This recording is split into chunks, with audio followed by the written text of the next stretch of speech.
anak-anak. Selamat pagi, Namo Buddhaya. Jumpa kembali dengan Teacher Yohana di video pembelajaran tematik kelas 5. Masih semangat belajar? Harus semangat. Kali ini Teacher akan mengajar tema 5, subtema 1, dan pembelajaran yang keempat. Nah, sebelum Teacher menyampaikan materi pada kali ini, terlebih dahulu Teacher akan menyampaikan tujuan pembelajaran yang harus Ananda capai.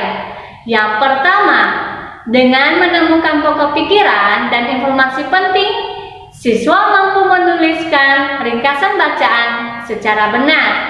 Yang kedua, dengan mencermati peta daerah, siswa mampu menggambarkan peta dengan warna yang berbeda untuk kenampakan-kenampakan alam secara tepat.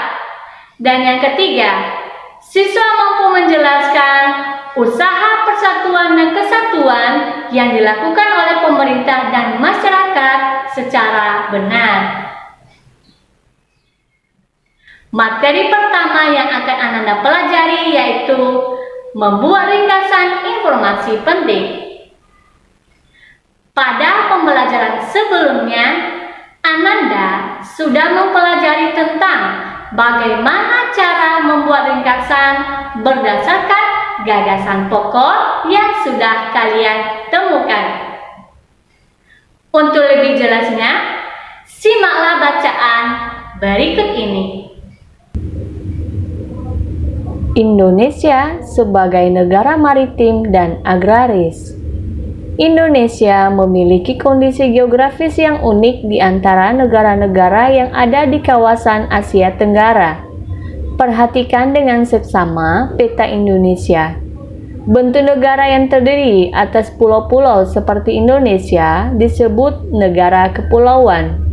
Negara kepulauan merupakan salah satu ciri dari negara maritim. Negara maritim adalah negara yang memiliki luas laut lebih besar dibandingkan dengan luas daratan yang terdiri atas pulau-pulau. Oleh karena itu, penduduk yang tinggal di negara maritim banyak memanfaatkan sumber daya kelautan untuk memenuhi kebutuhan hidupnya. Selain sebagai negara kepulauan dan maritim, berdasarkan kondisi geografisnya, Indonesia juga merupakan negara agraris. Negara agraris adalah negara yang sebagian besar penduduknya bekerja sebagai petani yang mengolah lahan pertanian. Sebagai negara agraris, tentu saja negara Indonesia memiliki lahan subur yang sangat cocok untuk pertanian dan perkebunan. Perhatikan kembali peta Indonesia tersebut. Jika diperhatikan, negara Indonesia memiliki banyak sekali gunung berapi yang masih aktif. Abu vulkanik gunung berapi dapat menyuburkan tanah yang berada di sekitarnya. Tanah yang subur merupakan sumber daya alam yang penting untuk pertanian dan perkebunan. Keberadaan negara Indonesia sebagai negara tropis juga sangat menguntungkan.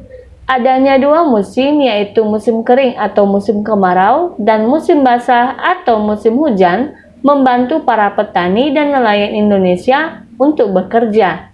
Kekayaan laut dan pertanian merupakan sumber daya andalan Indonesia. Berdasarkan bacaan tersebut, kerjakanlah latihan pada buku tema 5 halaman 30 nomor 1 dan 2 pada double foliommu. Setelah Ananda meringkas informasi penting dari bacaan, materi berikutnya adalah mengenal kondisi geografis Indonesia melalui peta. Selain letak geografis, Ananda dapat mengetahui kenampakan alam sebuah daerah pada sebuah peta. Kenampakan alam yang terdapat pada peta antara lain samudra atau laut, sungai, danau, rawa, dataran rendah, dan dataran tinggi. Bentuk kenampakan alam pada peta digambarkan dengan bentuk simbol atau warna seperti seperti pada gambar berikut ini.